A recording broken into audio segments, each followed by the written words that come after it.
Hello friends, நீங்க பார்த்துட்டு இருக்கிறது நம்ம டெக் தமிழ் சேனல். இன்னைக்கான வீடியோல நம்ம இத பத்தி பார்க்க போறோம் அப்படினு கேட்டிங்கனா ஒரு சூப்பரான இன்ஃபர்மேஷன் வந்து சொல்லலாம். என்னோட ஃப்ரெண்ட் பர்சனலா ஒரு क्वेश्चन வந்து கேட்டிருந்தாரு. அது என்னன்னா Google Pay, Phone Pay மூலமா தான் என்னோட EB பில்ல நான் வந்து பே பண்ணுவேன். ஆனா எனக்கு இப்ப பாத்தீனா இந்த தமிழ்நாடு அரசுல எப்படி நீங்க EB பில்ல நேரலா போய் கட்டி ரெசிப்ட் வாங்குறீங்களோ அந்த மாதிரி ரெசிப்ட் எனக்கு வேணும் அப்படினு வந்து சொல்லியிருந்தாரு. நிறைய பேர் இந்த மாதிரி வந்து எதிர்பார்ப்பீங்க. எப்படின்னா நம்ம எப்படி நேரலா போய் EB பில்ல பே பண்றோமோ அதே போல வந்து ரெசிப்ட் நம்ம டவுன்லோட் பண்ணனும் அப்படினு கண்டிப்பா நினைப்பீங்க. சோ அத தான் இந்த வீடியோல வந்து சொல்லிருக்கேன். எப்படி நீங்க வந்து நீங்களே வந்து ஆன்லைன் மூலமா EB பில்ல கட்டிருந்தீங்கன்னா எப்படி ஆன்லைன் மூலமா எப்படி இந்த ரெசிப்ட் எடுக்கிறது அப்படிங்கறத டீடைலா வந்து பார்க்கலாம். வீடியோ ஸ்கிப் பண்ணாம வந்து பாருங்க. இந்த மாதிரி இன்ஃபர்மேஷன் தொடர்ச்சியா நீங்க பார்க்கணும் அப்படினா நம்ம சேனலை மறக்காம கீழ இருக்கக்கூடிய ரெட் கலர் பட்டனை பிரஸ் பண்ணி சப்ஸ்கிரைப் பண்ணுங்க. கூடவே ஒரு பெல் ஐகானை கிளிக் பண்ணிட்டீங்கன்னா நாங்க போடக்கூடிய வீடியோஸ்ல உங்களுக்கு உடனுக்குடனே நோட்டிஃபிகேஷனா வந்துடும். फ्रेंड्स இதற்கான வெப்சைட்டோட லிங்கை கீழ டிஸ்கிரிப்ஷன்ல வந்து கொடுத்திருக்கேன். சோ நீங்க TNEB அப்படினு வந்து டைப் பண்ணீங்கன்னா உங்களுக்கு ஃபர்ஸ்ட் பேஜே வந்து பாத்தீங்க அப்படினா இந்த EB சம்பந்தமா தான் வரும். இதில நீங்க எங்க கிளிக் பண்ணி இந்த ஹோம் கொடுத்தீங்கனாலும் இந்த மாதிரி நியூ வெப்சைட் பாத்தீங்கன்னா உங்களுக்கு டைரக்டா வந்துடும். இப்போ நான் வந்து ஜிபே மூலமா கட்டி இருக்கக்கூடிய EB பில்ல எனக்கு ரெசிப்ட் நம்ம டவுன்லோட் பண்ண போறோம்.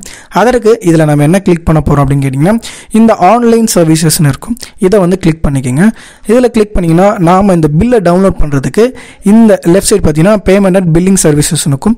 இதில கீழ e-receipts for online payments அப்படினு இருக்கும். சோ இத வந்து கிளிக் பண்ணிக்கங்க. இத கிளிக் பண்ண பிறகு இதில மூணு ஆப்ஷன்ஸ் வந்து கேக்குது. ஒன்னு கன்சியூமர் நம்பர். கன்சியூமர் நம்பர்னா ஒண்ணும் இல்ல உங்களுடைய EB பில் நம்பரை தான் வந்து கேக்குறாங்க. அதற்கு பிறகு ரிசிப்ட் நம்பர், அதற்கு பிறகு டிரான்சாக்ஷன் டேட், நீங்க என்னைக்கு பே பண்ணீங்க அப்படிங்கிற டேட்டை நீங்க இதில் போட்டீங்கன்னா உங்களுடைய இந்த பில்லை தமிழ்ல மற்றும் இங்கிலீஷ்லயும் டவுன்லோட் பண்ணிக்கலாம். இப்போ எனக்கு கன்சியூமர் நம்பர் தெரியும், அதாவது உங்களுக்கு இந்த மாதிரி நம்பர் ஆரம்பிக்கும்ல அந்த நம்பர் எனக்கு வந்து தெரியும். ஆனால் எனக்கு இந்த ரிசிப்ட் நம்பர் பார்த்தீங்கன்னா தெரியாது. அதே போல் நான் என்னைக்கு பே பண்ணேன் அப்படிங்கிறதையும் எனக்கு வந்து தெரியாது. ஸோ இந்த ரெண்டுத்தையும் நம்ம ஃபஸ்ட்டு நம்ம ஃபைண்ட் பண்ணணும். இந்த ரிசிப்ட் நம்பரை நம்ம கண்டுபிடிக்கணும். அது பிறகு உங்களுக்கு டிரான்சாக்ஷன் டேட்டையும் நம்ம தெரிஞ்சுக்கணும்.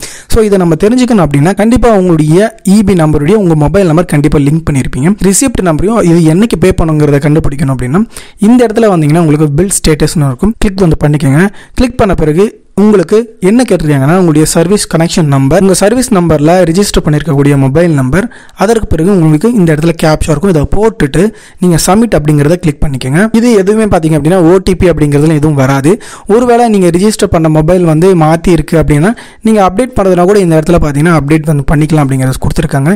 இப்போதைக்கு டீட்டெயிலை போட்டுட்டு நான் சப்மிட் அப்படிங்கிறத கிளிக் பண்ணிக்கிறேன். இப்போது எனக்கு இந்த சர்வீஸ் கனெக்ஷனில் என்னென்ன டீட்டெயில் இருக்கோ டோட்டலாக எல்லாமே வந்து வந்திருக்கும். நீங்கள் என்னென்ன பே பண்ணியிருக்கீங்கன்னு எல்லா டீட்டெயிலுமே இதில் வந்திருக்கும். உங்களுக்கு மேலே உங்களுடைய நேமு, உங்களுடைய கன்சியூமர் நம்பர் எல்லா டீட்டெயிலும் வந்து கொடுத்துருப்பாங்க. இதில் கீழே அப்படியே ஸ்க்ரால் பண்ணிங்கன்னா உங்களுக்கு இதில் எவ்வளோ யூனிட் ஓடி இருக்குது, உங்களுக்கு எவ்வளோ சார்ஜ் வந்து பண்ணியிருக்காங்கன்றது எல்லாமே வந்து கொடுத்துருப்பாங்க. இதில் அப்படியே இதில் கடைசியாக லாஸ்ட்டாக வந்து பார்த்தீங்கன்னா உங்களுக்கு இந்த இடத்துல அமௌண்ட் பெய்டுன்னு வந்திருக்கும். நீங்கள் எவ்வளோ அமௌண்ட் பே பண்ணியிருக்கீங்கன்னு. அதற்கு பிறகு உங்களுக்கு ரிசிப்ட் நம்பர், டேட் வந்து கொடுத்துருப்பாங்க. இதில் வந்து ஒரு முக்கியமான விஷயம், நீங்கள் ஒரு வேளை நேரில் போயிட்டு நீங்கள் பில் பே பண்ணியிருக்கீங்கன்னா அந்த பில்லை இதில் வந்து எடுக்க முடியாது.